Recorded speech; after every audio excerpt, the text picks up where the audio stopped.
Hello everyone, welcome to my YouTube channel Chandra Phulara. Friends, Tally tutorials में मैं आज आपको बताऊंगी कि टैली ERP 9 में डिस्काउंट क्या होता है, डिस्काउंट कितने तरह के होते हैं। तो मेरी इस वीडियो को आप लास्ट तक देखते रहिएगा और अगर पसंद आए तो प्लीज़ इसे लाइक कीजिए, शेयर कीजिए, सब्सक्राइब कीजिए और बेल आइकन जरूर दबाएँ। डिस्काउंट दो प्रकार का होता है, पहला ट्रेड डिस्काउंट, दूसरा कैश डिस्काउंट। तो सबसे पहले हम समझते हैं ट्रेड डिस्काउंट। ट्रेड डिस्काउंट यानी कि व्यापारिक बट्टा। जब सेलर के द्वारा अपने कस्टमर को माल की मूल्य सूची यानी कि प्राइस लिस्ट पर एक निश्चित प्रतिशत की दर से डिस्काउंट दिया जाता है तो उसको ट्रेड डिस्काउंट बोला जाता है। ट्रेड डिस्काउंट व्यापारिक बट्टे का मुख्य उद्देश्य अपने व्यापार का विक्रय यानी कि सेल बढ़ाना होता है। जब भी व्यापारी किसी क्रेता को ट्रेड डिस्काउंट यानी व्यापारिक बट्टा देता है तो यह डिस्काउंट बट्टा सूची मूल्य पर दिया जाता है, इसलिए विक्रेता और क्रेता दोनों ही इसका लेखा जोखा अपनी पुस्तकों में नहीं करते हैं। अब हम इसे एक उदाहरण से समझते हैं। माना हमने किसी क्रेता को 20 मोबाइल 10,000 रुपये प्रति मोबाइल की दर से बेचे, जिस पर हमने क्रेता को 5% ट्रेड डिस्काउंट व्यापारिक बट्टा दिया, तो 20 मोबाइल 10,000 रुपये प्रति के हिसाब से 2 लाख के होते हैं।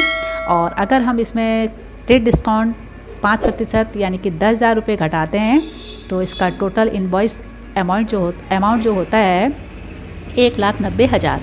जब अब यहाँ पर क्रेता और विक्रेता दोनों ही अपनी पुस्तकों में 1,90,000 रुपये का लेखा करेंगे, ना कि 2 लाख रुपये का। तो फ्रेंड्स, आप समझ गए होंगे कि ट्रेड डिस्काउंट कभी भी हम अपनी पुस्तकों में शो नहीं करते हैं। फ्रेंड्स, मैं इसे आपको सरल भाषा में समझाती हूँ कि अगर आप एक व्यापारी हो और अपने बिजनेस के लिए सामान खरीदने किसी मैन्युफैक्चर कंपनी में जाते हो, हम एग्जांपल के लिए एक साड़ी का बिज़नेस ही ले लेते हैं। आप साड़ी का बिज़नेस करते हो और साड़ी की एक कंपनी, जहाँ से जो कंपनी मैन्युफैक्चर कंपनी होती है साड़ी की, आप वहाँ का माल खरीदने जाते हो तो वहाँ आपको एक साड़ी का जो प्राइस है 1,000 रुपये का है। जो प्राइस लिस्ट होती है उसका 1,000 रुपये है, लेकिन कंपनी आपको उसमें उस प्राइस लिस्ट से 20% डिस्काउंट में एक साड़ी आपको देती है। यानी कि 1,000 की अगर आपकी साड़ी है, उसका प्राइस लिस्ट 1,000 है और 20% का डिस्काउंट मिलता है तो आपको एक साड़ी बैठती है 800 रुपये की। अब जो 800 रुपये की साड़ी बैठती है, यानी कि इसमें आपको 20% की छूट मिली, यानी कि 200 रुपये की आपको जो छूट मिली है, इसे हम बोलते हैं ट्रेड डिस्काउंट। अब हम समझेंगे कैश डिस्काउंट। कैश डिस्काउंट यानी कि नगद बट्टा। जब भी कोई व्यापारी किसी क्रेता को माल गुड्स विक्रय करता है तो माल के बदले जल्दी रुपए भुगतान करने के लिए क्रेता को कुछ छूट प्रदान करता है, जिसे कैश डिस्काउंट कहा जाता है। विक्रेता द्वारा क्रेता को कैश डिस्काउंट देने का मुख्य उद्देश्य क्रेता से नियत तिथि के पहले भुगतान प्राप्त करना होता है। अब हम कैश डिस्काउंट को एक उदाहरण से समझते हैं।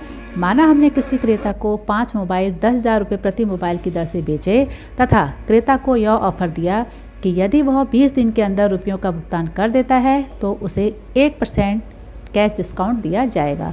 अब 5 मोबाइल 10,000 रुपये प्रति के हिसाब से हमारे होते हैं 50,000 के, लेकिन जब हम कैश डिस्काउंट 1% देते हैं तो 500 रुपये हमें माइनस करते हैं, तो जिससे टोटल इनवॉइस अमाउंट हमारा होता है 49,500 रुपये।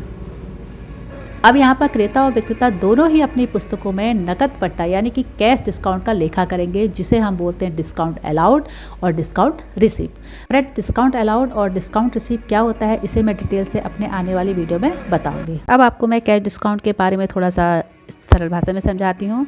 अगर आप एक दुकानदार हैं और आपको एक साड़ी 1,000 रुपये प्राइस लिस्ट में मिली है और आप अपने कस्टमर को वही साड़ी 50 रुपये डिस्काउंट में देते हैं, यानी कि 1,000 रुपये की जो प्राइस लिस्ट साड़ी थी उसे आप 950 रुपये में देते हैं, तो आप 50 रुपये का जो डिस्काउंट दे रहे हैं अपने कस्टमर को, उसे हम बोलते हैं कैश डिस्काउंट। तो फ्रेंड्स, इस तरह से आज की वीडियो में मैंने आपको समझाया कि टैली ERP 9 में ट्रेड डिस्काउंट और कैश डिस्काउंट क्या होता है। अगर आपको मेरी ये वीडियो पसंद आई तो प्लीज़ इसे लाइक कीजिए, शेयर कीजिए, सब्सक्राइब कीजिए और बेल आइकन जरूर दबाएं। मिलती हूँ आपसे एक नई जानकारी के संग एक नई वीडियो के साथ। तब तक के लिए thanks, bye bye, take care.